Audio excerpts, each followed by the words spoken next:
பேசுறேன்.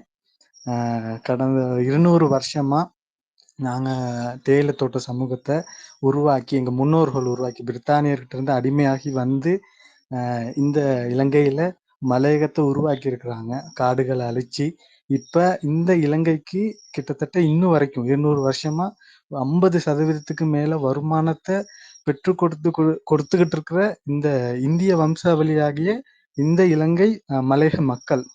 அவங்களுக்குன்னு நிறைய உரிமைகள் வந்து இங்க இழக்கப்படுது. உதாரணத்துக்கு இங்க உள்ள மக்கள் வந்து அன்றாட வாழ்க்கைக்கு ரொம்பவும் போராடிட்டு இருக்கிறாங்க. அவங்களுக்கு அங்க இருக்கிற மாரி நிறைய பிரச்சனைகள் இருக்கு. உதாரணத்துக்கு சொல்லப் போனோம்னா, நில உரிமையோ, வீட்டு வசதியோ, அந்த மாதிரி எந்த அடிப்படை வசதி, அதாவது குடிக்கிறதுக்கு தண்ணி வசதி, ரோடு வசதி, அந்த மாதிரியான நிறைய அடிப்படை வசதிகள் கூட இல்லாம, இன்னமும் நாட்டுக்காக உழைச்சு கொடுத்துக்கிட்டு இருக்கிறாங்க. அவங்களுக்கு ஒரு அபிவிருத்திய செஞ்சு குடுக்குறதுக்கு, அவங்கள ஒரு தனி இனமா இங்க அங்கீகரிக்க மாட்டிக்கிறாங்க. உதாரணத்துக்கு இப்ப ஜஃப்னா, ட்ரிங்கோ, பெட்டிக்லோலாம் அந்த யுத்தம் முடிஞ்சதுக்கு அப்புறம் எவ்வளவோ அபிவிருத்தி அடைஞ்சிருச்சு. அங்க ஆட்களுக்கு நிலத்த குடுத்து, வீடுகள குடுத்து, அ வீதிகள, அவங்களுக்கு தங்குறதுக்கு இட வசதி குடுத்து எவ்வளவோ அபிவிருத்தி கொண்டு வந்துட்டாங்க. ஆனா, இந்த இந்திய வம்சாவளி மலையக மக்கள வந்து இன்னமும் ஒரு அடிமைத்தனத்துல தான் வச்சிருக்கிறாங்களே ஒழிய, அவங்கள ஒரு தனி இனமா அங்கீகரிச்சு அவங்களுக்குள்ள வசதிய குடுக்க இந்த அரசாங்கம் வந்து இன்னமும் மறுத்துக்கிட்டு இருக்கு. அதுக்காக இலங்கையில உள்ள மலையக மக்கள் நிறைய போராடிட்டு இருக்கிறாங்க. அது மட்டும் இல்லாம, சாதாரணமா அங்க தளபதி வந்து இந்த கச்சத்தீவ பத்தி பேசுனதுக்கே, இங்க உள்ள ஜனாதிபதி போய் கச்சத்தீவ பாக்குறாரு. இப்ப போய் பாக்குறாரு. இதுவரைக்கும் ஜனாதிபதி யாருமே அந்த கச்சத்தீவுக்கு போய் பார்த்ததில்ல. ஆனா பாக்குறாரு. ஆனா இந்த உங்களுடைய ரத்தங்கள், இந்திய வம்சாவளியாகிய மலையக மக்களுக்காக அவர் ஏதாவது ஒரு மேடையிலயோ, எங்கேயாவது எங்களுக்காக குரல் கொடுத்தா, எங்களுக்கான பிரச்சனைகள கொஞ்சம் வெளிக்கொண்டு வந்தா, அ நெறைய இம்பேக்ட் கிடைக்கும்னு நான் நெனைக்கிறேன். அதை யாராவது அவர் காதுக்கு கொண்டு போறதோ, இல்ல அவர் பேசுறதுக்கு ஏதாவது ஒரு வாய்ப்பு குடுக்குறதுக்கோ, உங்களால யாராவது ஒருத்தர் முடிஞ்சாலும் அது ஒரு பெரிய விஷயம். இங்க உள்ள அடிப்படை பிரச்சனைகள் என்னன்னுட்டுன்னு மக்கள் எல்லா உலகத்துல உள்ள எல்லா மக்களுக்கும் போய் சேரும்னு நான் நெனைக்கிறேன். கிட்டத்தட்ட நீங்க கேள்விப்பட்டிருப்பீங்களா இல்லையான்னு தெரியல. அந்த நாங்க அதாவது எங்கூட்டு முன்னோர்கள் வந்து மன்னார்ல படகு மூலியமா வந்து அங்கிருந்து மாத்தளை வரைக்கும் 250 கிலோமீட்டர் நடைப்பயணமா வந்து இங்க உள்ள அவ்வளோ காடுகளையும் அழிச்சு தேயிலை தோட்டங்களை உருவாக்கி, ரப்பர் தோட்டங்களை உருவாக்கி, ட்ரெயின் பாதைகளை உருவாக்கி அவ்வளோ வேலைகள் இந்த உயிரை கொடுத்துருக்காங்க. அவங்களோட உயிரை கொடுத்து இந்த வேலையை செஞ்சு இந்த மலையகத்தை உருவாக்கி இருக்கிறாங்க. அதுக்காக நாங்க ஒரு நடைப்பயணம் மேற்கொண்டோம். மாத்தளையில அது மன்னார்ல இருந்து மாத்தளை வரைக்கும் 250 கிலோமீட்டர் நடந்தே வந்து அப்ப அந்த மாதிரியான வேலைகள்லாம் நாங்க செஞ்சுட்டு இருக்கிறோம். ஸோ உங்களோட சொந்தங்கள், ரத்த சொந்தங்களாகி எங்களுக்கு ஒரு குரல் கொடுப்பீங்கன்னு நான் நினைக்கிறேன் இது மூலியமா. தேங்க்யூ. நன்றி நன்றி பிரதர், உங்களோட பதிவு பண்ணதுக்கு. கண்டிப்பா நான் உங்களை ஃபாலோ பண்ணிருக்கேன். ஏதாவது டீடைல்ஸ் இல்ல பதிவு மாதிரி ஏதாவது இருந்துச்சுன்னா, கொஞ்சம் தரவுகள் இருந்துச்சுன்னா எனக்கு அனுப்புங்க. நம்ம முடிஞ்ச வரைக்கும் நம்ம நிர்வாகிகள் கிட்ட கொண்டு போய் சேர்க்கிறோம் ப்ரோ. ஹரிஷ் ப்ரோ, ஒரு சின்ன கருத்து இருக்கு. இவர் பிரதர் யார் பேசினாரு, இவர் ஐடி தெரியல, ஆனா ஒரு சின்ன ஒரு கருத்து இருக்கு இவருக்கு. பிரதர், உங்களை வந்து கண்டிப்பா தாவேகான்ற கட்சி வந்து கச்சத்தீவை வந்து பேசுனதுக்கு அந்த காரணத்துக்கு தான்.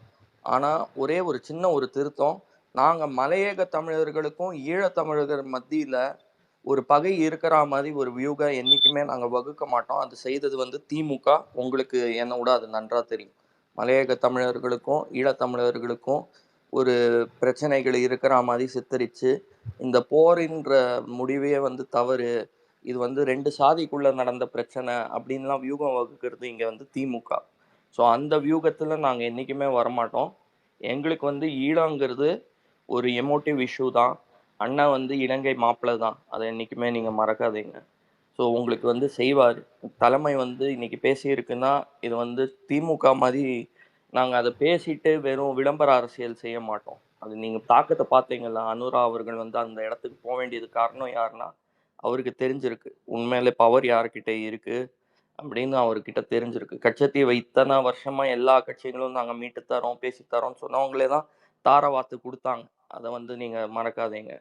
இந்த ஒரு சின்ன இது, நாங்க அந்த வியூகத்துக்குள்ள போக மாட்டோம், அந்த அரசியலுக்குள்ள போக மாட்டோம். ஏன்னா இங்க இருக்கிற திமுக காரங்க அதை செய்ததை நான் பார்த்துருக்கிறேன். அது உங்களுக்கு எவ்வித பாதிப்பும் ஏற்படுத்தியிருக்கு அங்கே அப்படின்னு உங்களுக்கு தெரியும். நன்றிங்க. பார்ப்போம், ஒரு விஷயத்த கொண்டு போய் சேர்ப்போம். நம்ம என்ன பண்றாங்கன்னு பார்ப்போம். சக்தி அண்ணா, வெல்கம். எப்படி இருக்கீங்க? வெல்கம் சக்தி அண்ணா.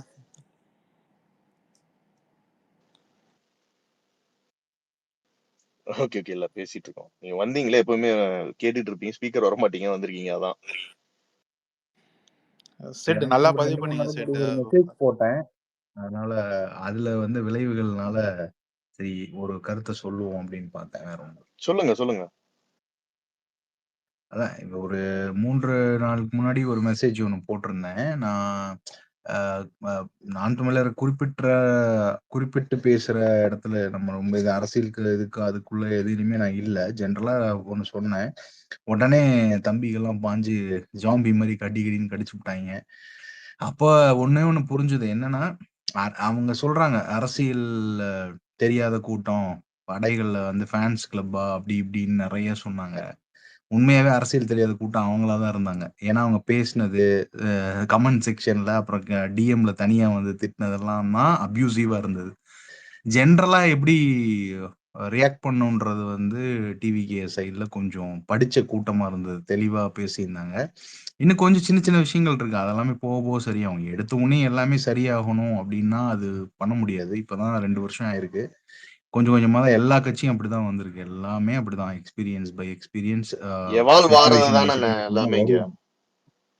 அதான் அது வந்து இவங்களுக்கு புரியல. இவங்க உடனே நான் தான் கேட்டேன், நான் அவர்கிட்ட அந்த ட்வீட்லயே போட்டது என்னன்னா, 15 வருஷமா அரசியல் பண்ணிட்டு இருக்கிற நீங்க சடனா அஜெண்டாவை மாத்தி இப்படி ஒண்ணு பண்றீங்க, இது தப்புனான்னு போட்டேன். நான் ரொம்ப மரியாதையா டிக்னிட்டியா தான் அதை எல்லாருக்குமே எந்த ட்வீட்டா இருந்தாலும் நம்ம அப்படிதான் போடுவோம்.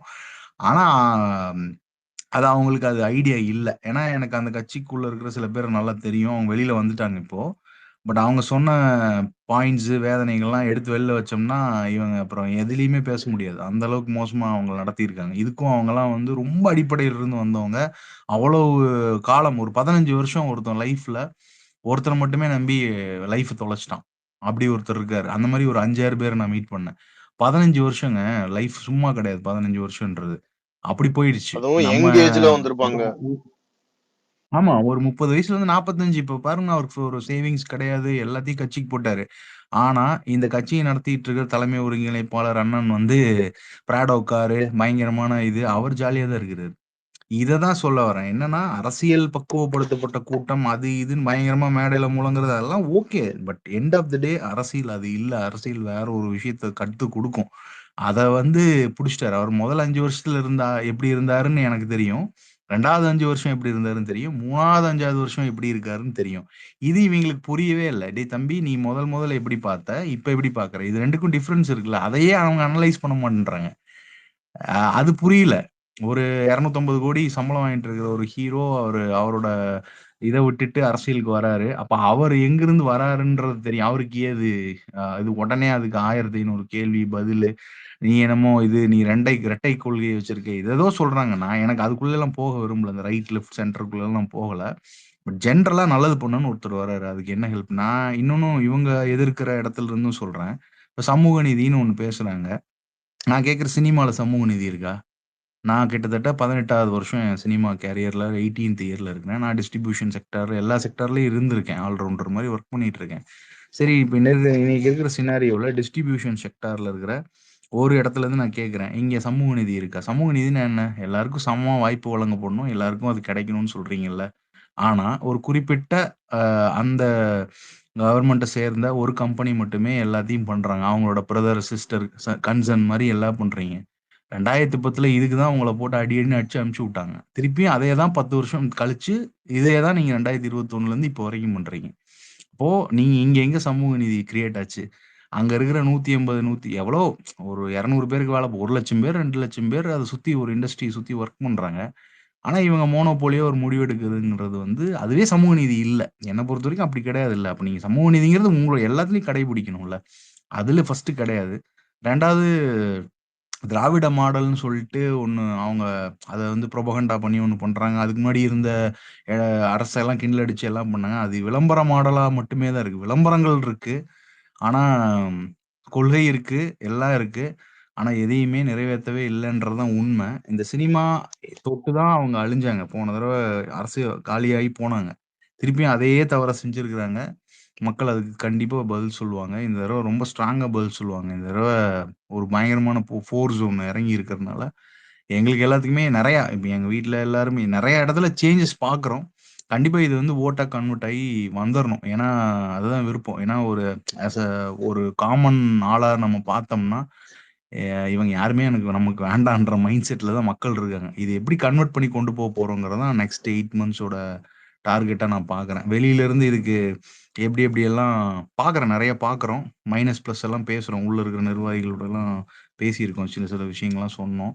பட் ஆனா எல்லாமே பொது தளத்துல இருந்து பார்க்குறோம். ஸோ எப்படி கன்வெர்ட் ஆகுதுங்கிறது நம்ம கொஞ்சம் இன்னும் கொஞ்சம் இப்போ ஒருத்தர் பேசினாரு. எனக்கு யாருன்னு தெரியல. அவர் இந்த மலையக மக்கள் பத்திலாம் பேசினார். அதுக்கு ஒருத்தர் கவுண்டர் பதில் குடுத்தாரு. இந்த மாரி 2 விஷயம் சொன்னாரு. அதுவே சூப்பர்.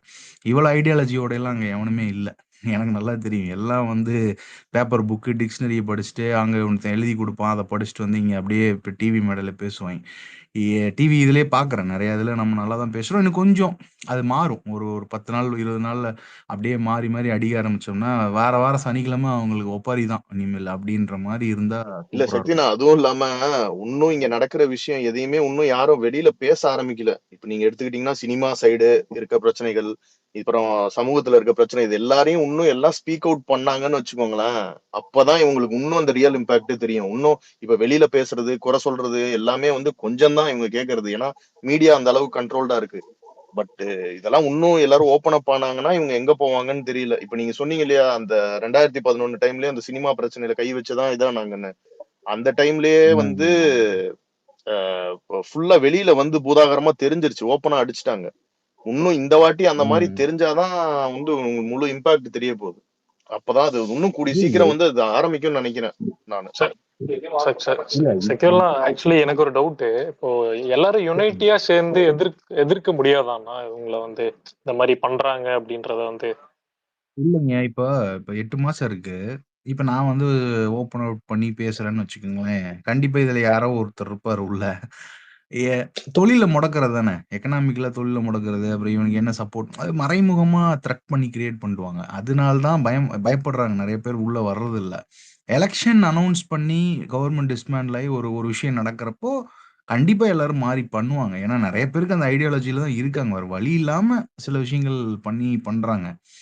ஏங்க இளையராஜாவுடைய அவ்வளோ பெரிய ஒரு ஆர்கெஸ்ட்ரேஷன் நடக்குது. ஒரு 50 இயர்ஸ் கொண்டாட போறோம்னா, முன் வரிசையில யார் உட்காரணும்னு கூடவா ஒருத்தருக்கு தெரியாது கவர்ன்மென்ட் புரோட்டோகால்ல. கவர்ன்மென்ட் புரோட்டோகால் படி யார் உட்காரணும்னா, இளையராஜாவுக்கு அதிக படங்கள் வாய்ப்பு குடுத்த தயாரிப்பாளர் இருக்கணும்.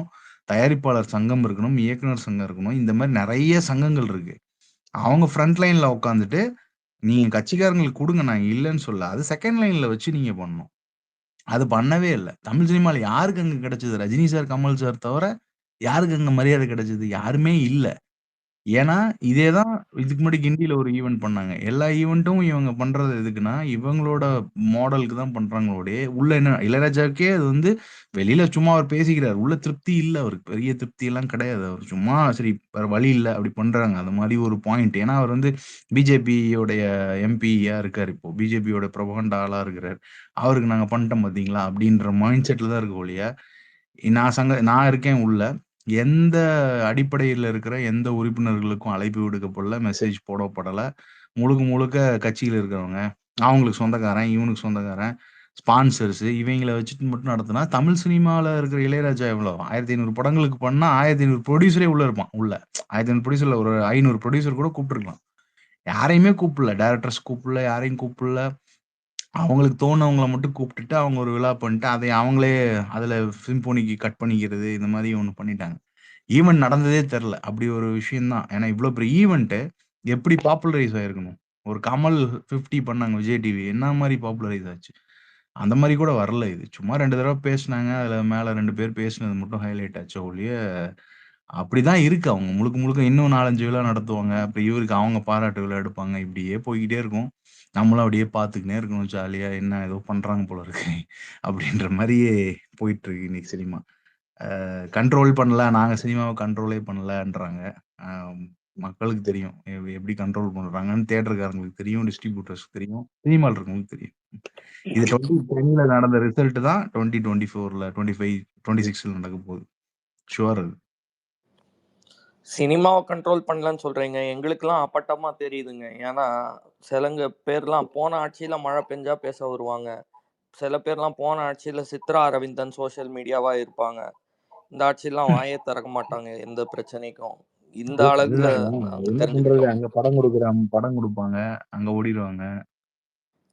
அது மாதிரி இருக்கும். அது ஒரு சுழற்சி இருக்கு, உணவு சுழற்சின்னு சொல்லுவாங்க. அந்த சுழற்சியே கட் பண்ணிட்டாங்க தூக்கி. அந்த மாதிரி சினிமாவுக்கு ஒரு சுழற்சி இருக்கு, அதை கட் பண்ணிட்டாங்க. நடுவுல 2 காலமே இல்ல. அது பண்ணிட்டீங்கன்னா திருப்பி இந்த இண்டஸ்ட்ரி ஹேண்டிகேப்டு இண்டஸ்ட்ரி தான். 2026ல மாறுச்சுன்னா கூட உடனே சரி செய்ய முடியாது. இன்னைக்கு இவ்வளவு படங்கள் ஃப்ளாப் ஆகுது, இவ்வளவு படங்கள் இதாகுது, தப்பான படங்கள் பெரிய விலைக்கு விற்கப்படுது ஓடிடில, சரியான படங்களுக்கு இன்னும் ஸ்பேஸ் கிடைக்கல. இந்த மாதிரிலாம் சுச்சுவேஷன் வர்றதுக்கும் இந்த மாதிரி அஜெண்டா ட்ரிவன் தான் இவங்களும் ஒரு பக்கம் அப்படிதானே இருக்காங்க. எல்லாத்தையும் மிரட்டி மிரட்டி மிரட்டி விட்டா என்ன பண்ண முடியும்? ஒண்ணுமே பண்ண முடியாது. சர்க்கார்ல சொன்ன தக்காளி கதை தான் ப்ரோ, வேற ஒன்றும் இல்லை. சேம் எக்ஸாம்பிள் தான். எதுவுமே பண்ண மாட்டாங்க, எல்லாமே பேசுறதோட தான் நடக்கும். பட் மக்கள் பார்த்துட்டே இருக்காங்க. என்டர்டைன்மெண்ட் இண்டஸ்ட்ரியில இருக்கவங்க எல்லாருக்குமே தெரியும், ஆனா யாரும் பேச மாட்டாங்க. ஏன்னா அவங்களுக்கு பிரச்சனை, பேசினா ஒருவேளை நம்ம அது பண்ணிடுவாங்களோ, இது பண்ணிடுவாங்களோ, இப்படி பண்ணிட்டாங்கன்னா அப்படி பண்ணிட்டாங்களான்னு ஒன்று இருக்கும். But no one will control entertainment industry. கண்ட்ரோலே பண்ண முடியாது. நீங்க நிறைய ப்ரெஷர் இருக்கு அதுக்கு பின்னாடியே, பட் இருந்து கண்ட்ரோல் பண்ண முடியாது. ஏன்னா ஒரு பாயிண்ட்டுக்கு மேல எல்லாருக்குமே ஒரு 2 அஜெண்டா இருக்குதான் செய்யும். ஏன்னா இங்க 2 கட்சி தான் மாறி மாறி கடந்த 40-50 வருஷமா இருக்கிறாங்க. ஸோ புதுசா ஒருத்தவங்கள வர்றதுக்கு அந்த ஸ்பேஸ் அனுமதிக்க மாட்டாங்க. ஆனா அதை மீறி உடைச்சு ஒண்ணு வரணும். அது வரும், ஒவ்வொரு தடவையும் நடக்கும். நேபாளத்துல நடந்துச்சு, அது வன்முறையா வெடிச்சது, சர்வாதிகாரமா இருந்தது. இங்க ரொம்ப அரசியல் படுத்தப்பட்டு ப்ராப்பரா நடந்துச்சுன்னா ரொம்ப ஹாப்பி. ஏன்னா நடக்கும் நம்புறேன். ஏன்னா நிறைய பாசிட்டிவா இருக்கு. அது கரெக்டா அவங்க கட்டமைச்சு கொண்டு போயிட்டாங்கன்னா சூப்பர். கண்டிப்பா நடக்கும் ப்ரோ, கண்டிப்பா. போக போக மாறும், சூழ்நிலைகள் எல்லாம் மாறும், பார்ப்போம். ஸ்ட்ராங்கா கண்டிப்பா ப்ரோ, கண்டிப்பா புஷ் இட் ஃபார்வர்ட், கண்டிப்பா நடக்கும். How was the event?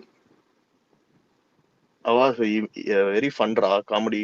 வேற என்ன எதை நினைச்சு நம்ம நம்மளா, அதாவது சாமி நாங்களா எதையும் பண்றது இல்லைங்க, ஆனா எல்லாமே தானா நடக்குது அப்படிங்கிற மாதிரி. அது ஏதோ இயற்கையே நடக்குது பாரு எல்லாத்தையும். அவங்களுக்கு ஃபன் மொமெண்டா.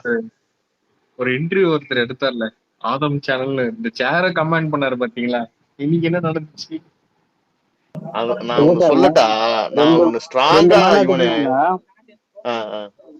2 மாநாட்டுக்குமே மழை வரணும்னு வேணாங்க. கர்ம பூமி எடுத்து விட்டுருச்சு. இல்ல, நான் நிஜமாடா, நான் ஆக்சுவலா நான் இது ஒரு மூட பழக்கம் மாதிரியோ இது மாதிரியோ சொல்ல, ஒரு கோயின்சிடன்ஸா தான் பாக்குறேன் நானு.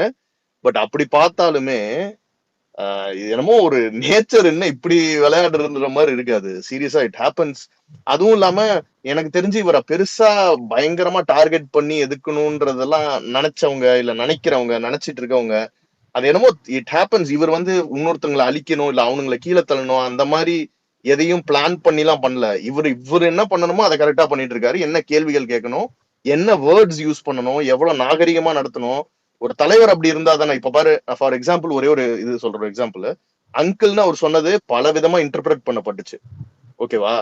அத நானும் ஆஸ் அ ஃபாலோவராவோ ஃபேனாவோ நானும் அதை இது பண்ணிட்டு தான் இருந்தேன். ஆனா இப்ப அவர் அது வேணாம் அப்படின்னு சொல்ற போது ஆட்டோமேட்டிக்கா இது அவர் அவ்வளவுதான் சொன்னாரு. எனக்கு அன்னில இருந்து நான் எந்த ஒரு ட்வீட்ஸ்லயுமே அதை யூஸ் பண்றதை அவாய்ட் பண்ணிட்டேன். ஒரு எக்ஸாம்பிளுக்கு சொல்றேன், சும்மா இது ஒன்றும் பெரிய இது கிடையாது, அவர் தப்பான அணுகுமுறையில யூஸ் பண்ணல. பட் அவர் அப்படி அவர் அந்த மாதிரி வேணான்ற போது அது ஒரு டைம் எடுக்கும் கண்டிப்பா எல்லாரும் அதை பண்றதுக்கு. பட் எனக்கு உடனே okay, I have to stop அப்படிங்கிற மாதிரி ஒரு இது வருது. இதுதான் ஒரு நாகரிகமான அரசியலோ, இதை நீ எந்த வேர்டு வேணா வச்சுக்கலாம். சித்தாந்தம், கொள்கை எல்லாமே எதுக்குன்னா மக்களுக்கு நல்லது செய்யணும்ன்றதுக்காக உருவாக்கப்பட்டதுதான். அதை மட்டும் புடிச்சுப்பேன், மக்கள் நலத்தை விட்டுருவேன்னா அந்த கொள்கை குப்பையில தான் போடணும். சோ நீ கொள்கை ஃபாலோ பண்ணணும், இம்பார்ட்டன்ட் தான், அதை நம்ம பண்றோம். அத எதுக்கு பயன்படுத்துறோம்னா, இப்ப சமூக நீதினு பேசுறது என்ன, ஒண்ணும் கிடையாது, பாதிக்கப்பட்டவர்கள் பக்கம் நிக்கிறது தான் ஒரு வேர்ட்ல சொல்லணும்னா. அதை செய்யறோமா? நம்ம வந்து இன்னைக்கு வந்து சுகாதார பணியாளர்கள் வந்துட்டு இவ்வளவு கஷ்டப்பட்டு போராடின போது நம்ம என்ன பண்ணோம்? எதிர்க்கட்சியா இருந்த போது வாக்குறுதி கொடுத்தோமே, இன்னைக்கு அவங்கள நேரா ஒரு சிஎம் போய் ஒரு பார்த்தாரா அப்படின்னா இல்ல. அதுதான் ஒரு தலைவருக்கும் எந்த சைடு நிக்கிறோம், என்ன எடுக்கிறோன்ற இதுக்குதான் கொள்கை அப்ளைஸ். பட் இது எதுக்குமே கொள்கை அப்ளை பண்ணலன்னா, நீ கொள்கைன்னு மட்டும் எழுதி வச்சுட்டு ஒரு ஒரு அராஜக ஆட்சி நடத்துறதுக்கு வாட் இஸ் தேர்? அதுல ஒரு பயனுமே இல்லையே. அது வந்து இவங்களுக்கு புரியாது. இவங்களோட இந்த புரிதல் நம்ம எல்லாருக்குமே அதிகமா இருக்கு. நம்ம இதுக்கு முன்னாடியே ஒரு வாட்டி பேசணும் போது கூட சொன்ன மாதிரி, எப்பவுமே இப்ப இருக்கிற ஒரு யங் பாப்புலேஷன் அன்னைக்கு நம்ம பார்த்திருப்போம். வந்த கூட்டம் நீ பார்த்தனா ஒரு அலைக்கடல் மாதிரி இருந்தாங்க மக்கள். அவங்க எல்லாருமே பார்த்தீங்கன்னா most of the people are youngsters. இப்போ ஒரு யங்ஸ்டர்ஸ்க்கு இந்த காலத்துல போய் சொல்லி நான் ஒரு எஸ்ஏ எழுதி, இன்னைக்கே நம்மளுக்கு வர அறிக்கை நிறைய பேர் வந்து விமர்சனம் பண்றாங்க. பட் நான் அதுல எனக்கு வேற விதமான பார்வை இருக்கு. ஏன்னா ஒரு அறிக்கை அப்படிங்கிறது வந்து ஒரு formal statement from the party. அது வந்து என்னைக்குமே அழிக்க முடியாது. அதுதான் பார்ட்டியோட ஸ்டாண்டுங்கிற மாதிரி. அதன் மூலமா அந்த அறிக்கைங்கிறது ஒரு இம்பார்ட்டன்ஸை ஃபாலோ பண்றாங்களே தவிர, தலைவர் வந்து இப்போ இவ்வளவு பெரிய பாப்புலேஷன் ஆஃப் யங் பீப்புளுக்கு வந்து எடுத்தோன்னா நான் பக்கம் பக்கமா இதான் என் கொள்கை அப்படின்றது இது விட்டோன்னு வச்சுக்கோங்க, எதுவுமே வராது. சோ அப்ப நம்ம அந்த கொள்கையை யார் மூலமா வலியுறுத்துறது? If you give a face to that கொள்கை, அதான் கொள்கை தலைவர்கள். சோ இப்ப அவங்க மூலமா இவங்களை வச்சு அதை இந்த பீப்புளுக்கு சொல்ற போது, ஓ அப்ப இவங்கெல்லாம் அதை ஃபாலோ பண்ணிருக்காங்களா, ஓ அப்படின்றது இது வந்து அவங்களுக்கு எப்படி அதை ஈஸியா கடத்த முடியும், அவங்களுக்கு புரிய வைக்க முடியும். கொள்கையை எடுத்தோன்னே நீ எழுத்து மூலமாவோ ஏதோ சொல்லாம அது ஒரு பாட்டா சொல்லுமா, இது எப்படி? ஏன்னா கோல் இஸ் எல்லாரும் இந்த அரசியல் மயப்படுத்தப்பட வேண்டும், எல்லாரும் இந்த கொள்கையை புரிய வைக்க வேணும். இதுதான் அவரோட எய்ம். அதை அரசியல் படுத்துறதுக்கு தான் சினிமா விட்டு அரசியலுக்கு வந்திருக்காரு. ஏன்னா இல்லைன்னா அவர் சினிமாலேயே அரசியல் படம் நடிச்சுட்டு போயிட்டு இருந்திருக்கலாம், பிரச்சனை இல்லை. But the way you choose and அவர் எப்படி ஒன்னொன்னுத்தையும் பிளான் பண்ணி பண்றாரு இன்னைக்கு வரைக்கும். பல விஷயங்கள் நம்மளும் விமர்சனம் வச்சுக்கிட்டே தான் இருக்கும். அதெல்லாமே எடுத்துக்கிட்டு கரெக்டானது எதை எடுக்கணும் அவர் கரெக்ட்னு படுத்து அதை எடுத்துக்கிட்டு எதை வந்து அவர் கரெக்டா பண்ணுமோ அந்த டார்கெட்ல எந்த வித டீவியேஷனும் இல்லாம, இன்னைக்கு ஒருத்தனை கடிப்பேன், நாளைக்கு துண்டு போட்டா இன்னொருத்தனை போய் கடிப்பேன் அப்படின்னு ஒரு ஒரு ஒரு இதெல்லாம் தான் வந்து ஒரு மோர் தேன் கொள்கை. இதெல்லாம் வந்து மனிதனுக்காக ஒரு குவாலிட்டி இருக்குல்ல, ஹியூமன் குவாலிட்டிஸ் சிலது பிரைமரியா இருக்கு. இதெல்லாம் தான் பண்ணணும், இப்படிதான் இருக்கணும், ஒரு மனுஷன் இப்படி இருக்கணும்ன்றதெல்லாம் இருக்குல்ல, அதையெல்லாம் கூட இங்க யாரும் ஃபாலோ பண்றது கிடையாது. அப்படிலாம் இருக்கும்போது இது எல்லாத்தையும் விட்டு எப்படி அவங்களுக்கு அதை கொண்டு போய் சேர்க்கணும், எந்த டைம்ல எதை பண்ணணும். He doesn't have to prove. இப்போ வீக்கெண்ட் போட்டாதான் கூட்டம் வருதுங்கிறது ஒரு காமெடின்னு எல்லாருக்குமே தெரியும் அவங்களுக்கு. ஏன்னா நம்ம என்னைக்கு போடுறோமோ அதான் வீக்கெண்டு. அது ப்ரூவ் பண்ணியாச்சு, அது இனஃபா ப்ரூவ் பண்ணியாச்சு. இதுக்கு மேல ப்ரூவ் பண்ண வேண்டிய அவசியம்லாம் இல்ல. பட் இவங்களுக்கு வேற காரணம் இல்லைல்ல, என்ன சொல்ல முடியும் இவருக்கு எதிரா? இப்போ கொஞ்ச நாள் முன்னாடி பிரசாந்த் அண்ணன் பேசுற போது சொல்லிட்டு இருந்தாரு, மணல் கொள்ளை அடிச்சிருக்காரா, கிட்னி திருடி இருக்காரா, என்ன சொல்ல முடியும் இவர் மேல? சோ அதனால இந்த ஒரு வீண் வாதங்கள், வீண் ஒரு ஒரு வொர்த்லெஸ் கமெண்ட்ஸ் இதெல்லாம் தான் பண்ணிட்டு இருப்பாங்க. பீப்புளும் அதை அப்படிதான் பாப்பாங்க. அதனாலதானே அவரை சொல்றது இல்ல, அவரை ஃபாலோ பண்றவங்க தானே சொல்றாங்க, நம்ம மேலதானே குற்றம் வைக்கிறாங்க. அதுதான் அது ஒரு டிஸ்கிரிமினேஷன். அது ஆக்சுவலா ஒரு டிஸ்கிரிமினேஷன். இன்னைக்கு வரைக்கும் அவனுக்கு நான் ஓட்டு போட்ட வரைக்கும் அவன் என்ன கண்டுகிட்டது கூட கிடையாது. எனக்கு கொள்கை தெரியுமா, கொள்கைக்கு ஸ்பெல்லிங் தெரியுமா கூட என்கிட்ட கேட்டது இல்ல. ஆனா இன்னைக்கு அவனுக்கு நான் எனக்கு கொள்கை தெரிஞ்சுக்கணும். ஹரிஷ் ப்ரோ, இவனுங்க பேசும்போது என்ன பேசுறானுங்கன்னா, வடக்கனுங்க வந்து நம்ம மானத்தை வாங்குறானுங்க, வடக்கனுங்க முன்னாடி நம்ம மானத்தை வாங்குறாங்க. அதே வடக்கனுங்க போஸ்ட் பண்ணிருக்கானுங்க இந்த மாதிரி, this man is having a stronger spine than நிதிஷ்குமார்ன்ட்டு. அதெல்லாம் எவனும் இங்க வந்து ஸ்ப்ரெட் பண்ண மாட்டான், கரெக்டுங்களா? அவனுங்களுக்கு தேவை ஒரு நெகட்டிவ் பாயிண்ட், அவ்வளவுதான். எவனா ஒரு சின்ன பையன் டான்ஸ் ஆடினா அவனை கொண்டு வந்து அது ஏதோ பெரிய பேசு பொருளாக்கி அது எல்லாம் டிவி டிபேட்ல பேசுறானுங்க, எல்லா மீடியா. அது என்னைக்குமே இந்த விஷயத்த நம்ம என்கரேஜ் பண்ண மாட்டோம். எதுக்கு எனக்கு நம்மளுக்கு என்கரேஜ் பண்ண மாட்டோம். அதே டைம் அவனை டேய் நீ பாரு நீ கோமாளினா அவனை அரசியல் மயப்படுத்துறது தான் என் வேலை. என்னைக்குமே அவன் அப்படி ஒரு கண்டென்ட் கொடுத்துட்டான், ஒரு டான்ஸ் ஆடி இருந்தாலும் நான் அவனை எப்படி பாப்பேன்னா, ஓகே அவன் தப்பு பண்ணிட்டான், அவனுக்கு அதை புரிய வைக்கணும்ன்ற இடத்த நோக்கி தான் நான் நகருவேன். அதுதான் என்னோட அரசியல் புரிதல். அதை விட்டுட்டு அவனை அப்படியே கிண்டல் பண்ணி, அவனை பிராண்ட் பண்ணி, அவனை அசிங்கப்படுத்தி, அவனை போட்டு அவன் ஒரு மீம் கண்டென்ட் ஆக்குறது நாளைக்கு வரைக்கும் அவனுக்கு இதாவாது. நீங்க ஒண்ணு நோட் பண்ணிருப்பீங்க, அந்த நீயா நானா நிகழ்ச்சியில ஒரு பையனோட மீம் ரொம்ப ஃபேமஸ் ஆச்சு. உணர்கிறார் இதா உணர்கிறார் அப்படின்னு சொல்லிட்டு எல்லா மீமும் வரும். அந்த பையன் அவ்வளவு ஒரு ஜாதி சார்பா பேசிட்டு இருந்த அந்த பையன் அந்த ஒரு கட்சியை சம்பந்தப்பட்டு அதுக்கப்புறம் நம்ம கட்சி தொடங்கினதுக்கு அப்புறம் நம்ம மாநாட பார்த்து அப்புறம் நம்ம கட்சிக்கு வந்து நம்மள ஒரு உறுப்பினரா சேர்ந்து அவரு பாரு, யோசிச்சு பாரு, இவ்வளவு வருஷம் அந்த பையனுக்கு ஒரு 18 வயசு இருக்கட்டும்னு வச்சுக்கோங்க, 18 வருஷமா அவன் ஒரு விஷயத்த கரெக்ட்னு நினைச்சிட்டு இருக்கிறத ஒரு மனுஷன் ஒரு நொடியில உடைக்க முடியும்னா அப்போ இவரோட பவர் என்ன, அதை அவர் எதுக்காக யூஸ் பண்றாரு? இப்போ ஒரு நடிகைக்கு ஒரு கூட்டம் வருது, இவருக்கு வருதுன்னா நாம இது பண்ணல. ஆனா அந்த எதை சப்போர்ட் பண்றதுக்காக அங்க அந்த பீப்புள் நின்னு இருக்காங்க? அவரை வந்து ஒரு டான்ஸ் ஆடுறத பார்க்க வந்தாங்களா, இல்ல அவருக்கு அரசியலை பத்தி பேசுறதுக்காக அங்க வந்திருக்காங்களா? உங்களுக்குதான் எங்க வாக்குன்னு சொல்றதுக்கு வந்திருக்காங்களா? எந்த நோக்கத்துக்கு வந்தாங்கன்றதுதான் முக்கியம். இன்னைக்கு ஆன்லைன்ல ஒரு வீடியோ இருக்குப்பா, 1 மில்லியன் வியூஸ் ஒரு ஒரு தப்பான வீடியோக்கு வரும், நல்ல கருத்தை போடுற ஒரு வீடியோக்கு 1 மில்லியன் இது வரும். அதனால வீடியோவே வந்தா ஆமா வீடியோனா 1 மில்லியன் வியூ வரும், அப்படி கிடையாது. What is the purpose behind it? எதுக்காக அவர் என்ன சொல்லியிருக்காரு, எந்த கொள்கைக்காக இவங்க பேசுற அந்த கொள்கைக்காக நிக்கிற இது யோசிச்சு பாரு. இவங்களுக்காக எதிர்கொள்கையில இன்னைக்கு வரைக்கும் நின்ட்டாரு. எல்லாமே நீங்க சொல்றது தானே. அதை அப்போ ஒருத்தன் தூக்கி பிடிக்கிறான், அடுத்த ஜெனரேஷனுக்கு கொண்டு போய் சேர்க்கிறான்னா அதுக்கு நீங்க பெருமைதான் படணும். சரி, நிறைய பேர் ஹேண்ட் ரைஸ் பண்ணிருக்கீங்க, நீங்க பேச. ஒரு சின்ன மாற்றம் மட்டும் சொல்லிடுறேன். எங்க ஏரியால ஒருத்தர் இருக்காரு, கட்சி இதெல்லாம் சொன்னாவே உங்களுக்கு புரிஞ்சிடும். இன்று வந்து ஒரு பெரியாருடைய தினம் ஒண்ணு இருக்கு, எல்லாம் இருக்கு. நிறைய இங்க வேலை சொல்றாங்களே அந்த கொள்கை அது இது அப்படின்லாம் சொல்றாங்களே, நான் பார்த்திருக்கேன் பக்கத்துல இருந்து. அவங்க என்ன பண்ணுவாங்கன்னா, இன்னைக்கு என்னப்பா அப்படிம்பாங்க. அவங்க வாட்ஸ்அப் ஒன்று வச்சிருப்பாங்க, எல்லா ஊருக்கும் பகுதிக்கு வாட்ஸ்அப் வச்சிருப்பாங்க. பெரியார் இதுப்பா சிலைக்கு மாலை போடணுமாப்பா அப்படிம்பாங்க. அப்புறம் அந்த ஏரியால தேடுவாங்க, சிலை எங்க வச்சிருக்குன்னு ஒரு இடம் ஒரு சர்ச் பண்ணுவாங்க. அதுக்கு ஒரு கைடு இருப்பார், பழைய ஆள் ஒருத்தர் இருப்பார். அவரை பிடிச்சி அந்த சிலையை போய் அன்னைக்கு நைட்டு கழுவி தொடச்சு அன்னைக்கு தான் அதை ரெடி பண்ணி மாலை போட்டுப்பாங்க. நமக்கு அன்னைக்கு தான் தெரியும், ஓ இப்படி ஒரு சிலை இங்க இருக்கா அப்படின்றது. இல்லைன்னா போட்டோ வைப்பாங்க, கார்னர் போட்டோ வைக்கணும். இதுதான் இப்படிதான் இன்ஸ்ட்ரக்ஷன் கொடுக்கப்படுவாங்க. இதுல என்ன ஹைலைட்னா, இங்க இருக்கிற பல பேருக்கு தெரியாது யாருக்கு என்ன கொள்கைன்னு, எவனுக்குமே தெரியாது. ஏதாவது ஒரு வட்ட செயலர் மாவட்ட செயலர் சும்மா கூட்டுவாங்களேன், சும்மா ஒரு காமன் டிபேட்டு கூட்டு வந்து, அண்ணா இந்த உங்க இதுல கொள்கையாமண்ணே அது என்னென்ன, தலைவா அம்மன் கோயில் கூழ் ஊத்தி நிற்கிறேன் தலைவா, போன் வை தலைவாம்மா. இதுதான் அவங்களுக்கு தெரியும். அவங்க வந்து டாஸ்மாக் நடத்திட்டு அங்க ஒரு வட்ட செயலாளர் இருந்துட்டு அம்மன் கோயில் கூழ் ஊத்திட்டு மக்கள் பிரச்சனையை சமாளிச்சுக்கிட்டு இருக்கிற ஒரு ஆளா தான் இருப்பாரு. அவருக்கு இந்த கொள்கை இது இது வந்து திராவிடம், இது வந்து பெரியாரிசம், அதெல்லாம் அவருக்கெல்லாம் எதுவுமே தெரியாது. அவர் பாட்டுக்கு அந்த ஏரியாக்குள்ள இருப்பார். அவருக்கு அங்க ஒரு அடையாளம் வேணும், அங்க ஒரு கடை வச்சிருப்பாரு, இல்ல பழங்காலமா உட்கார்ந்து இருப்பாரு. இதுல பல பேர் மேல் மட்டத்துல இருக்கிற நிறைய கொஞ்சம் பேருக்கு மட்டும்தான் இந்த கொள்கைகள் மேல கொஞ்சம் பேசுறது. அப்புறம் டிவிக்குன்னு இவங்க கொஞ்சம் பேர் பழக்கப்படுத்தி வச்சுட்டாங்க. இப்போ ட்ரைனிங் எல்லாம் கொடுத்து ஒரு இன்ஸ்டியூட் மாதிரி ரெடி பண்ணிட்டாங்க. அதனால இவங்க கொஞ்சம் போய் ஸ்ட்ராங்கா பேசுறாங்க. அந்த மாதிரி நம்ம சைடு டிவிகே சைடுல இருந்து ஆள் வந்துட்டாங்கன்னா அதுவும் தானாவே நடந்துரும். இதை மட்டும் பண்ணிட்டாவே பல இடங்கள்ல நம்ம அடிச்சு விளையாடி போயிட்டே இருக்கலாம். என்ன இன்னும் ஒண்ணுங்க, பிரச்சனை, கீழே போய் இந்த கூப்பிட்டு ஒரே யாரை நிமிஷம் கேளுங்க, சொல்லிடுறேங்க, எவனுக்குமே தெரியாது, ஒரே நிமிஷம் கேக்குதுங்களா, ஒரே எவனுக்குமே நிமிஷம் தெரியாது. சொல்லிடுறேன். ஆக்சுவலா வந்து பாத்தீங்கன்னா இந்த டிஎன்பிஎஸ்சி படிச்சவங்க, இன்னொன்னு பாத்தீங்கன்னா இந்த லா படிச்சவங்க நிறைய பேர் அப்படிதான் அவங்கள எனக்கு ஹையர் பண்றது. அது எனக்கு ஒரு சில இல்ல இதெல்லாம் அதுதான் ஐயா, அது எதுக்கு பண்ணுவாங்கன்னு சொல்றேன். என்னன்னா அவங்க அதுக்கு ஒரு வச்சிருப்பாங்க, என்னது வக்கீல்கள் அணி, தொழில்நுட்ப அணி இப்படிலாம் வச்சிருப்பாங்க. அப்புறம் அரசு ஊழியர்கள்ல ஒரு அணி இல்ல இருக்கும். வழக்கறிஞர் அப்புறம் சில அணி பேர் அது தனிங்க. இந்த மாதிரி ஸ்போக் பர்சன் அந்த மாதிரிதான் இருக்காங்கல்ல, நிறைய வச்சிருப்பாங்க. அது அதுல இருந்து அது பேசுறவங்களும் அது வச்சிருப்பாங்க. இப்ப ரீசென்ட்லி வந்து பாத்தீங்கன்னா, அதுவும் இல்லாத இவங்களுக்கெல்லாம் போன ஆட்சியில இருந்து அவங்களுக்கு கொடுக்கப்பட்ட ட்ரைனிங் எல்லாமே பாத்தீங்கன்னா வைங்களேன், அதாவது ஒரு கட்சி ஆளுங்கட்சி எப்படி எதிர்த்து கேள்வி கேட்கறதுன்னு சொல்லிட்டு, அன்பார்ச்சுனேட்லி அவங்களுக்கு வந்து இந்த முட்டு கொடுக்குற இது தெரியல. புரியுதுங்களா? அதாவது பாத்தீங்கன்னா இப்ப அவங்க ஆளுங்கட்சியா இருக்காங்க.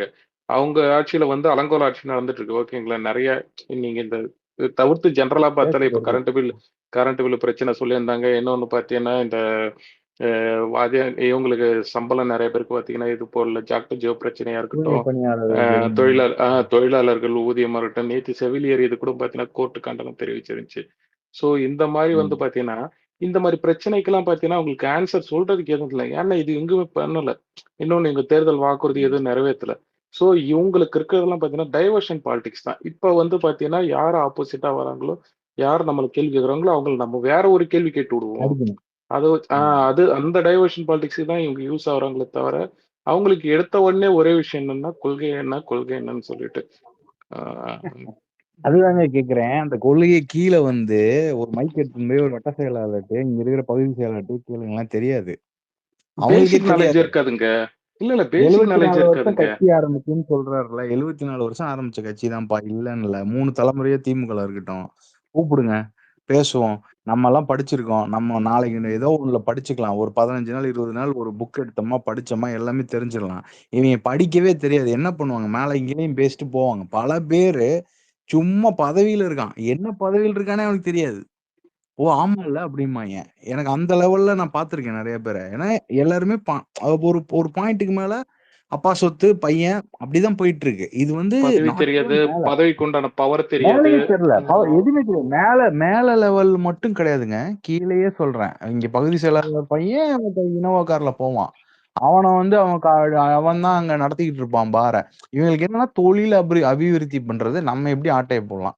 இந்த ஏரியாக்குள்ளதான் அவங்க ட்ரெயின் ஒரு ஆயிருப்பாங்க. குடும்பம் தான் ஆட்சி பண்றதே ரூல் கொள்கைன்னு நினைச்சிட்டு இருப்பாங்க. அதை மீறி கேள்வி கேட்க முடியுமா அப்படின்றது கூட தெரியாது. இல்ல எதுவுமே தெரியாதுங்க. நீங்க ஒரு ஆக்சுவலா ஊருக்கு எக்ஸாக்டா போங்க. சொன்னீங்க. ஒரே நிமிஷம் ஊருக்கு 10 எக்ஸாக்டா பேர் சொன்னீங்க. இருப்பாங்க. எப்படின்னா இப்ப கவுன்சிலர் கேண்டிடேட்னு வைங்களேன், அது வந்து குறிப்பிட்ட சில குடும்பங்கள் தான் அந்த ஏரியால. அதே மாதிரி எம்எல்ஏ கேண்டிடேட்டா அது வந்து பாத்தீங்கன்னா அவன் கிட்டத்தட்ட தான் ஒரு இருப்பான். 6 கேண்டிடேட் இருப்பாங்க. ஆமா. அதே மாதிரி பாத்தீங்கன்னா எல்லாத்துக்கும் ஆள் மாவட்ட வச்சிருப்பாங்க. செயலாளரா அதுக்கு வந்து ஒரு தனி கேண்டிடேட். அதாவது இவங்க ஆமா. அப்கிரேட் ஆகி கூட வர முடியாது. அதாவது பாத்தீங்கன்னா இப்போ வந்து ஒரு கவுன்சிலரா இருக்க ஒரு சேர்மன் வராரு, சேர்மனா இருக்க வந்து பாத்தீங்கன்னா பண்ண எம்எல்ஏ மாட்டாங்க, பண்ண வராரு, மாட்டாங்க, எம்எல்ஏ பண்ண இருக்காரு, எம்பி மாட்டாங்க. வராரு, அந்த மாதிரிலாம் வரக்கூட பண்ண முடியாது. மாட்டாங்க. அது ஏன்னா ரொம்ப அவங்கள கஷ்டம். கீழ் மட்டத்திலே அழுத்தி வச்சிருப்பாங்க. சோ இவங்க வந்து அந்த கொள்கை கோட்பாடு சமூக நீதி அதான் சொன்ன மாதிரி நீதின்றது என்னது? அதெல்லாம் வந்து தெரியாது தலைவா. நிதிதான் தெரியும், நீதி தெரியாது. அதெல்லாம் குடும்பம் ஃபுல்லாவே நீதி தான். ஆமா. இன்னொன்னு இப்ப ஹைலைட் பாத்தீங்கன்னா எம்பியா இருக்கிற ஒரு பையன் எம்பி ஆவான். எம்எல்ஏ இருக்கிறப்ப எம்பி ஆயிடுவான். இப்ப அப்புறம் மேல் லெவல்ல இருக்கிற பையன் இப்ப அவன் அப்படியே மினிஸ்டர் இருப்பான். அவங்க அப்பா போனதுக்கு இவன் மினிஸ்டர் ஆவான். அப்புறம் இவன் புள்ள மன்னர் ஆட்சி. மினிஸ்டர் ஆவான். இப்படியே போவோம். இப்படியேதான் போகும். நீ மாத்தி எங்கேயாச்சும் ஒரு இடத்துல இந்த கட்சியில ஏதாவது ஒண்ணு நடந்திருக்கான்னு மட்டும் சொல்லுங்களேன். நடந்திருக்க வாய்ப்பே இல்ல. கொஞ்சம் கொஞ்சம் அங்கங்க என்னன்னா இந்த சோசியல் மீடியாலாம் வந்ததுக்கு அப்புறம் உன் பையன் இப்படி தப்பு பண்ணானே சும்மா கட்சி ஒரு நம்ம மனம் உறுத்தக்கூடாதுல்ல, அதனால விலக்கி வைப்பாங்க. அப்புறம் அதுல உட்கட்சி இருக்கும். உட்கட்சி பூசல் என்ன பண்ணுவாங்க, சரி நீ என்ன பண்ண, மேற்கு பகுதி நீ பாத்துக்கோ, கிழக்க நீ ஒண்ணு இருக்காது. ஊரே 100 பேர் தான் இருப்பான். 50 பேர் நீ பாத்துக்கோ, 50 பேர் அவன் பாத்துக்கோ, அவ்வளவுதான். வேற ஒண்ணும் இல்ல. கிழக்கு மேற்கு பிரிச்சிருவாங்க. உடனே சண்டை வந்ததுன்னா 2ஆ பிரிச்சிருவாங்க. கிழக்கு தென் கிழக்குன்னு பிரிப்பாங்க. பயங்கரமா இருக்கும். ஒரு ஊர்ல எல்லாம் தென் கிழக்கு தென் மேற்குலாம் பிரிச்சிருக்காங்க. ஏன்னா 5-6 பேர் வந்துட்டாங்க உள்ள, சண்டையாயி போச்சு. ஒரு ஊரா பிரிக்க சொல்லுங்களேன், பிரிக்கவே முடியாது அவங்கனால. ஏன்னா அவங்க பல பேரா பிரிஞ்சிருப்பாங்க. அதுலயே ஜாதி இருக்கும். இந்த ஜாதிக்குள்ள இவன் நான் வரக்கூடாது, அண்ணா என்னண்ணே அவன் கட்சி தானே, பட் இருந்தாலும் அவன் வந்து அப்படிம்பாங்க. இதெல்லாம் வந்து அவ்வளவு இருக்கு, நிறைய இருக்கு. இதெல்லாம் தாண்டி அரசியல் பண்ணி தான் அவங்க 70 வருஷமா நிக்கிறாங்க. அது இந்த முதல்வன் படத்துல சொல்ற மாதிரி இந்த நாட்காலி வந்து இந்த கால் அதற்கு இந்த கால். ஆனா இன்னைக்கு எல்லாம் படிச்சு மேல வந்துட்டாங்க. இன்னும் ரொம்ப நாளா இதை சப்ரஸ் பண்ணி ஒரு இடத்துல வைக்க முடியாதுன்றதுக்கான அடையாளம் தான் இந்த பிரச்சனை. இந்த கூட்டம் எல்லாம் போய் பேசுறது, இந்த கோபம் வர்றது எல்லாமே இதெல்லாம் எதுக்குடா இப்படிலாம் பண்றீங்க, நீங்களாம் வெளில வாங்கடா தயவு செய்துன்னு சொல்றதுதான். ஆனா இவங்க அததான் நம்ம கிட்ட என்ன சொல்றாங்க, அரசியலாக்கப்படாத கூட்டம் ஒரு வேர்டு போட்டிருக்காங்க. உங்களுக்கு முதல்ல அரசியல் தெரியுமாடான்னு கேளுங்க, கொள்கை தெரியுமான்னு திருப்பி கேளுங்களேன், எவனுக்குமே தெரியாது. இதெல்லாம் ஒரு டிஸ்ட்ராக்ஷன் வேலை தாங்க. ஒரு கருத்து இந்த பையன் வந்து அதுதான் சாம் டேனியல் சொல்றது பக்கத்துல தானே, ஆடினது என்ன வந்து சொல்றது தானே. இல்ல இந்த சாம் டேனியல் இல்லைங்க, பக்கத்துல நம்ம ஆடினதுக்கு கிரிஞ்சாதாங்க அதுதாங்க வடநாட்டுக்காரங்க நம்மளை பத்தி நம்ம என்ன என்ன சொல்றோம்னா, யோசிப்பாங்கன்னு சொல்றாங்கல்ல. ஒரே ஒரு இல்லைங்க கருத்துங்க, இங்க எல்லாம் நான் கருத்தை சொல்லிக்கிறேன்.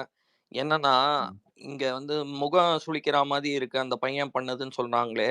வேங்கை வயல் நடந்தப்ப நீங்க வந்து யாரும் அதை பத்தி பேசவே கூடாதுன்னு ஒரு மீடியா பேன் விதிச்சப்ப நாங்க கிரிஞ்சானோம். நீங்க ஒரு ஆழ்கடத்தல் செஞ்சுட்டு போயிட்டு ஒரு அப்பாவி பையனை வந்து அடிச்சு கொலை பண்ணீங்களே, அப்ப நாங்க வந்து கிரிஞ்சானோம். அந்த பையனுக்காக கண்ணீர் அஞ்சலி வச்சோம். அதுக்கப்புறம் இங்க வந்து சமூக நீதின்னு சொல்லிட்டு இன்னமும் வந்து நீங்க என்னம்மா இந்த கம்யூனிட்டி தானே, எஸ்சி தானேம்மா அப்படின்னு சொல்லிட்டு உங்க அமைச்சர் வந்து மேடையில பேசினாரே, அப்ப நாங்க முகம் சுளிச்சோம். இப்படி நாங்க முகம் சுளிக்கிறதுக்கெல்லாம் நாங்க ஒரு பட்டியலிட்டா, நீங்க சின்ன வயசுங்க இவங்க எல்லாம் வந்து பக்குவம் அடைஞ்சு வந்து ஒரு புரிதலுக்கு வருவாங்க. இதவே எங்களை சித்தரிச்சு ஒரு காட்டு மிராண்டி கூட்டமா காட்டுறது தான் உங்களோட கொடுத்த மீடியா அசைன்மெண்ட். அதை நீங்க சித்து செஞ்சுட்டு இருக்கீங்க. நேஷனல் இல்லைங்க, நேஷனல் மீடியால நம்ம பையன் ஒருத்தன் அசிங்கப்படுத்தினான்னா யூகேல ஒருத்தர் தப்பா போயிடுச்சு. அங்க வந்து என்ன சொல்றது, உலக மீடியாலேயே நீங்க கேட்க அசிங்கப்படுத்தி போற விட்டு அடுத்த வந்தாரு ரீசெண்டா. கேள்விக்கும் அது பதில் சொல்லிடுறேன்னு சொல்ற முதல்வர் இருக்காரு, அவரை பார்த்து நான் கிரிஞ்ச் ஆகுறேன். ஆஹ் ஷேக் அலாவுதீன்னுங்கிற பேரை கேட்டுட்டு யாருக்கா தமிழே இல்லாத ஜெயகலான்னு வார்த்தையை சொல்ற அந்த முதலமைச்சரை பார்த்து நான் கிரிஞ்ச் ஆகுறேன். அப்படி நான் பட்டியல் இட்டுட்டு போயிட்டே இருந்தேன்னா திமுக செய்த ஹிஸ்டாரிக்கல் தவறுகள்லாம் வந்து சேர்த்து நீங்க பிரியாணி அண்டாவை திருடினது வரைக்கும் நாங்க எல்லாத்துக்கும் கிரிஞ்சு தான். சின்ன பசங்க கொஞ்சம் நீங்க வந்து பக்குவம் அடைய நேரம் ஆவாங்க. அதே சும்மா ஹைலைட் பண்ணி எங்களெல்லாம் வந்து ஒரு பாடி ஷேமிங் மாதிரி வந்து எங்களை வந்து இன்டெலெக்ட் ஷேமிங் நீங்க பண்றது நினைச்சா, ஆளால் இங்க எல்லாருமே டிகிரி வச்சிருக்கோம், எல்லாரும் படிச்சிருக்கோம். எல்லாரும் திராவிட அரசியல்ல பயணிச்சிருக்கோம். தமிழ் தேசியம்னா என்னன்னு தெரியும். உங்ககிட்ட பேசுவாங்க. நம்ம பிரசாந்த் சொன்ன மாதிரி, ஹரிஷ் ப்ரோ சொன்ன மாதிரி, இதோ இப்போ இவர் பேசுன மாதிரி ஒரு பஸ்ஸு சீட்டு கிழிஞ்சாலும் அது ஏன் இப்படி இருக்குதுன்னு கேள்வி விரல உங்களை பார்த்து கேள்வி கேட்டா அது அரசியல் தான். எனக்கு வந்து பக்குவம், வரலாறு, கொள்கைலாம் தெரியணும்னு அவசியம் இல்லை. நான் வரி பணம் கட்டுறேன் ஒருத்தன். என் குடும்பம் வந்து வரி பணம் உங்களுக்கு கட்டுது. கொடுத்த காசுக்கு எங்களுக்கு நியாயமான சேவைகள் கிடைக்குதா? இல்லை. உங்க திறனற்ற நிர்வாகத்தை டெய்லி பார்த்து நாங்க முகம் சுளிக்கிறோம். நீங்க வந்து எங்களோட சின்ன பசங்க இந்த மாதிரி பேசுறாங்களே அது இதுன்னு நீங்க கட்டி ஒட்டி ஒரு நரேட்டிவ் செட் பண்ணலாம். மேல இருக்கிறவங்க எல்லாம் உங்களை பார்த்து இந்த கேள்விதான் கேட்கறாங்க. அவ்வளவுதாங்க. உங்க துணை முதல்வருக்கே 7ஆம் அறிவு படம் வர வரைக்கும் ரிசர்வேஷன் என்னன்னு தெரியல.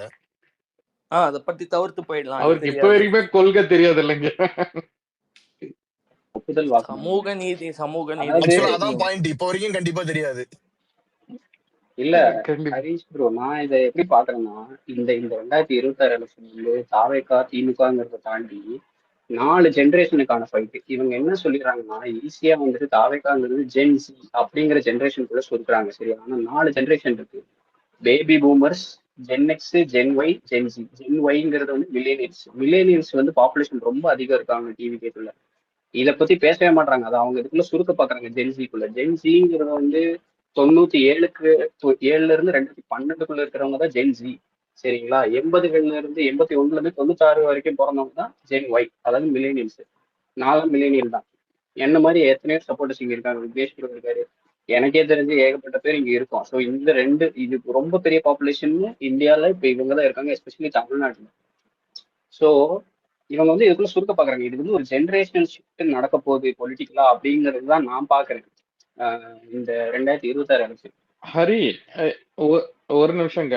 உங்க விவாத மேடை டிவில, தந்தி டிவில எல்லாத்துலயும் சொல்றது ஃபர்ஸ்ட் டைம் ஓட்டர்ஸ் புரியுதுங்களா? அதுதான் சொல்ல இவங்க வந்து மொத்தமாவே தாவேகாக்கு வந்து ஃபர்ஸ்ட் டைம் இங்க ஒரு 80கள்ல பிறந்தவங்க தான் மில்லேனியல்ஸ். 81ல தான் ஸ்டார்ட் ஆகுது மில்லேனியல் ஜென்ரேஷன். அவன் எனக்கு ஃபர்ஸ்ட் டைம் ஓட்டுறா? என்னங்க இது முட்டாள்தனமான வாதம் இது? அதான் நான் தான் சொல்றேன், இது வந்து ஒரு பர்செப்ஷன் வார் பேட்டில். 4 தேர்தல்ல ஓட்டு போட்டு 10 வருஷமா வெளிநாட்டுல இருக்கிறேன். நான் என் தளபதிக்காக ஓட்டு போடுறதுக்கு திருப்பி வருவேன். ஓகேங்களா? நீங்களும் மில்லேனியல்ஸ் நினைக்கிறேன் ப்ரோ. நிறைய பேர் இங்க இருக்காங்க. விக்னேஷ் ப்ரோ போட்டிருக்காரு, நிறைய பேர் இருக்காங்க. சோ நீங்க அது 2 தலைமுறையவே வந்து ஒரே தலைமுறை. இந்த ஜென்சிஸ், ஸ்கூல் கிட்ஸ், இந்த மணி எல்லாம் பேசுறாரு. இன்னைக்கு 16 வயசு தான் ஓட்டு போடுற வயசுன்னா விஜய் சிஎம் ஆயிடுவாருன்னு என்னங்க பேசுறதெல்லாம்? 30 வயசு கடந்தவங்க, 40 வயசு, 50 வயசு அங்க வந்த தலைமார்கள், அவங்களுக்கு என்ன 16 வயசு ஆகுதா? யார முட்டாளாக்க பாக்குறீங்க? அவங்க வந்ததெல்லாம் தொண்டர்கள் மட்டும்தான் வந்தாங்க கூட்டத்துக்கு. பொதுமக்கள் யாருமே வரலையா? 16 வயசுல இருக்க டிவிக்கு ஃபாலோவர் கூட ஒரு ஓட்டு தான். இந்த கேள்வி வந்துச்சுன்னா முடிச்சு விட்டுருவோம். நான் ஜேர்னலிஸ்ட் மணிக்கு இந்த கேள்வி டைரக்டா வைக்கிறேன். அங்க வந்த தாய்மார்களுக்கு எல்லாம் என்ன 16 வயசா இல்ல கேக்குறேன் நான். அங்க வந்தவங்களுக்கோ இல்ல வயசானவங்களோ அத்தனை பேர் நின்றுட்டாங்க. எல்லாருக்கும் இவர் அடிக்கடி ஒரு கேள்வி ஒண்ணு கேட்பாரு, அறிவு நேர்மையற்ற செயல். இவர் என்ன பண்றாரு இப்போ? அதே அவரு ஆல்ரெடி இங்க பாரு, ஆல்ரெடி 8% இருந்து இன்னைக்கு 25% வந்துட்டாரு. இன்னும் ஒரு 2 வாரம் விடு, அடுத்த கூட்டத்துல பாரு அண்ணன் வின் பண்ணிடுவேன்னு சொல்லிடுவாரு அவரு. இல்ல அதே மாதிரி இன்னொன்னு நான் ஒண்ணு சொல்றாரு, மேனாமினிக்கு அரசியல். என்னங்க பேச்சுது? இவர் மட்டும் என்ன, இவர் வாய்க்கு வந்தது என்ன வேணா பேசலாம்னு நினைச்சிட்டு நீட் ஆஃப் தி அவர் என்ன ப்ரோ? கொள்கையை வச்சுட்டு நான் சோறு திங்க முடியுமா ப்ரோ? ஒரு அம்மாவோட இன்டர்வியூ பாக்குறேன். அவங்க என்ன சொல்றாங்கன்னா, எனக்கு 3 வேளை சோறு திங்கிறதுக்கு வழி இல்லை, எனக்கு சம்பளம் ரொம்ப கம்மி, சம்பளத்தை கவர்மெண்ட் ஏற்றி தர மாட்டேங்குது, ஆனா வந்துட்டு எனக்கு 3 வேளை சாப்பிட முடியாது, அதனால நான் வந்து மதிய வேலையில நான் டீ மட்டும் தான் குடிப்பேன். ஆனா டீ விலையே ஏறி போச்சு. டீ கடைக்காரரு விலையை ஏற்றிட்டாருனா அவரை குறை சொல்ல முடியாது. டீ தூள் விலையை ஏறி போச்சு, பால் விலையை ஏறி போச்சு. இப்ப நான் மதிய வேலை என்னால சாப்பிட முடியல, எனக்கு இதுக்கு வழி சொல்லுங்க அப்படின்னு கேக்குறாங்க. சொன்னோன்னு அந்த மைக்கை நீட்டு ஒரு கேள்வி கேட்கிறாரு. இப்பதானே சிஎம் வந்துட்டு ஃபாரின் தான் போயிட்டு நிறைய இதெல்லாம் கொண்டு வர்றாரு, கம்பெனிஸ் முதலீடெல்லாம் உள்ள கொண்டு வர்றாரு சொன்னேன். அதெல்லாம் பினான்சியல், அதெல்லாம் தெரிஞ்சு நான் என்னங்க பண்ண போறேன்? என் சோத்துக்கே வழி இல்லை, இதெல்லாம் வச்சு நான் என்னங்க பண்றதுன்னு அவங்க கேக்குறாங்க. அடித்தட்டுல இருக்கிறவங்க நீ கவனிக்காம அதுவும் சொல்லிக்கிறேன். நீ வந்து இந்த நம்ம ஒர்க் ரிலேட்டட் கான்ஃபரன்ஸ் இதெல்லாம் போனோம்னு வச்சுக்கோங்க, ஸ்டாலா போட்டிருப்பாங்க. போன உடனே குடிஸ் கொடுத்துருவாங்க, பேம்ப்ளெட்ஸ், டி ஷர்ட் எல்லாம் கொடுத்துருவாங்க. அள்ளிட்டு வந்து பாரு, இதெல்லாம் நம்ம ஆபீஸ்ல காமிப்போம்ல, பாருங்க நான் போன கான்ஃபரன்ஸ்ல இவ்வளவு பேர் கூட நம்ம இப்படி பண்ணோம் அப்படி பண்ணோன்னு. அத முதல்வர் ஐயா நம்ம கிட்ட பண்ணிட்டு இருக்காரு, வேற ஒண்ணும் இல்ல. இல்ல படிச்சவங்க எல்லாம் இங்க இருக்கும். நம்மளெல்லாம் பார்த்தா முட்டாளா தெரியுதா? எல்லாரையும் விசிலடிச்சாங்க, கொஞ்சம் விசிலடிச்சாங்க, என்னங்க பேசுது? நான் இன்னொன்னு சொல்றேன், இந்த ஸ்பேஸ்ல 500 பேர் இருக்கீங்கன்னு நினைக்கிறேன், அதுக்கு மேலேயே. தயவு செஞ்சு அடுத்த தடவை இங்க பேசுறவங்க யாராவது கூட்டத்துக்கு உங்க ஊருக்கு தளபதி வரும்போது அங்க மைக்க நீட்டினா படிச்சவங்க இந்த மாதிரி பாயிண்டா பேசுறவங்க போய் தைரியமா போய் பேசுங்க. நான் பேசுவேன். கோயம்புத்தூருக்கு வந்தா எங்க ஊருக்கு வந்தா நான் பேச ரெடி. அதே மாதிரி நீங்க போய் பேசுங்க. இங்க நம்ம பேசுறது அங்க பேசணும். நம்ம மாத்தணும். இவங்க வந்து நேஷனல் மீடியாவுக்கு போங்க. எஸ்பெஷலி நேரா நேஷனல் மீடியால போய் பேசுங்க. தப்பே கிடையாது. எல்லாருக்கும் வந்து உரிமை இருக்கு, நமக்கும் இருக்கு. வேற எந்த கட்சி தொண்டைங்கிட்ட போய் இங்க மைக்க நீட்டுறாங்க? ரீசெண்டா நீட்ட சொல்லுங்க பாப்பா. அவன் பேசுறதுலயே அவனுக்கு நாத்தன்னு தெரிஞ்சிடும். கொள்கை இந்த கொள்கைன்றது எங்க குடும்பம் தான் கொள்கையை எங்களுக்கு வச்சு என்ன பண்றது? கரெக்டா வரும்னு சொல்றவங்களாம் மைக்ல பேசுற போது நம்மளுக்கு என்னங்க?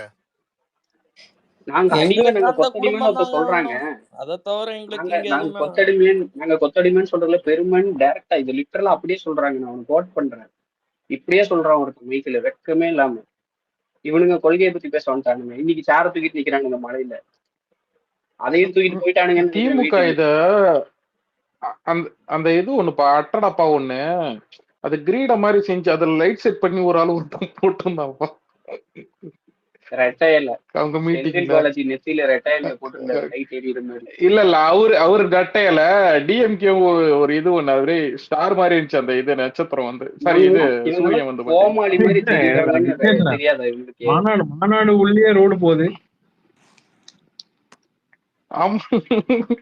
அந்த ரோட்ல ஒருத்தவங்க என்ன பண்ண தெரியுமா ப்ரோ, ஒருத்தர் ஸ்விம்மிங் ட்ரெஸ்ல வந்திருந்தாரு. எல்லாரும் பார்த்தாங்க. இல்ல இன்னொரு சாலை நினைச்சிட்டான் போல பாவம். இன்னொரு விஷயம் இருக்கு, எல்லாரும் கவனிச்சிருக்கீங்களா? நான் வந்து இதை ஏற்கனவே சில ஸ்பேசஸ்ல சொல்லியிருக்கேன், இதுலயும் சொல்றேன். நீங்க வந்து இந்த 75 வருஷ அரசியல்னு சொல்றதோ 50 வருஷ அரசியல் கட்சின்னு சொல்றதோ இதுல எல்லாம் பெருமைப்பட்டுக்கிறாங்களே இவங்க. நான் இங்க இருக்கிற எல்லார்ட்டையுமே பிராங்க் ஒரு கேள்வி வைக்கிறேங்க. இப்ப நம்ம கட்சியெல்லாம் தள்ளி வச்சிடணும், டிவிக்கேவே இல்லை, சரியா? நம்ம வெறும் விஜய் வந்து ஆக்டரா மட்டும்தான் இருக்காரு, நம்மளுக்கு ஃப்ரெண்ட்ஸா மட்டுமே இருக்கும். அந்த ஆங்கிள் இருந்து யோசிப்போம், சரியா? நான் கேட்கிறேன், குவார்டர் கோழி பிரியாணின்னு சொன்னா உங்களுக்கு என்ன ஃபீல்டு ஞாபகம் வருது? பாலிடிக்ஸா, சினிமாவா, இல்ல என்ன ஃபீல்டு ஞாபகம் வருது? குவார்டர் கோழி பிரியாணி ஞாபகம் வருது. இது அப்படி இப்போச்சும் பரவாயில்ல அரிய ஒரே நிமிஷம். இப்பயாச்சும் பரவாயில்ல, கொஞ்சம் எவாலுவேட் ஆயிருக்காங்க. ஏதோ கவர்மெண்ட் பஸ் எல்லாம் வச்சு கூட்டு போய் தடல நிறுத்துறானுங்க. பழைய டைம் எல்லாம் பார்த்தனையா லாரியில ஏத்திட்டு போவானுங்க. ஓகேவா? ஆண்கள் லாரி பெண்கள் லாரின்னு தனியா இருக்கும். இன்னைக்கு நான் பாக்குறேன் ஏதோ பர்பிள் கலர்ல ஏதோ பாட்டில், பிளாஸ்டிக் பாட்டில் பர்பிள் கலர்ல ஏதோ ஜூஸ் ஊத்தி கொடுக்குறாங்க. என்னன்னு தெரியல இது. இல்ல பஸ் பிரவுன் கலர்ல பக்கத்து ஒரு கூட்டு போறானுங்க, பஸ் ஏத்தி கூப்பிட்டு போயிடுறானுங்க. அப்படியே 200 ரூபா கூட்டு போய் திரும்பி அவங்க எல்லாம் பஸ் கிடைக்காம எல்லாம் சொந்த காசை போட்டு வந்துட்டு இருக்கானுங்க. அப்படிதான் பண்ணிட்டு இருக்காங்க. அது நியூஸ்ல வந்துச்சு, நேத்து பார்த்தேன் நானு. பக்கத்து ஒரு கூட்டு போறேன், ஓட்டு போறதுக்கு அப்படிதான் ஏமாத்துவானுங்க. காலைல கொடுத்த 200 ரூபாய்க்கு 1 வே மட்டும் தான் கூட்டு போவாங்க போல. இன்னொரு வே வரணும்னா பக்கத்து ஊருக்கு திரும்பி ரிட்டர்ன் போனோம்னு கிஷோர் ப்ரோ சொல்லுங்க, ஹேண்ட் ரைஸ் பண்ணிருக்கீங்க ரொம்ப நேரமா. இல்ல மரியாதையா கேட்கணும்ல, அதனால ஹேண்ட் ரைஸ் பண்ணிட்டு இருந்தேன். அந்த பிகினிங் எப்படி சொல்றது, நான் வந்து ஒரு 6 முறை வந்து டிஎம்கே ஓட் பண்ணிருக்கேன். என்ன ரீசன்னா, எனக்கு பாலிசி நல்லா தெரியும். இங்க இருக்கு எல்லாருக்குமே இங்க பாலிசின்றது என்னன்னு தெரிஞ்சனாலதான் பிஜேபி பக்கம் திரும்புறது இல்ல. பாலிசினா ஆறு இருக்கு, இந்தி திணிப்புக்கு எதிராக பண்றது. ஆக்சுவலா அந்த ஆரிய சைட்ல இருந்து இந்த ஜாதி ரீதியான திணிப்போ இல்ல மத ரீதியான சண்டையை கிளப்புறதோ இதெல்லாம் தெரிஞ்சதுனாலதான் யாருக்கு என்ன பண்ணாலும் இந்த பிஜேபி சைடு மட்டும் நம்ம தலை வச்சு படுத்துடக்கூடாதுன்னு தெரிஞ்ச காரணத்துக்காக தான் 2024 கூட போயிட்டு போதே கழுதைன்னு சொல்லி ஒரு ஓட்டு போட்டது. அது என்ன, காங்கிரஸ் வந்து டிஎம்கே கூட கூட்டணி போட்டதுனால தான் போட்டோம். இங்க இருக்க யாருக்கும் பாலிசி தெரியாமலாம் இல்ல. நீ உட்காந்து எப்படி சொல்றதுன்னா ஏபிசிடில இருந்து சொல்லுவ.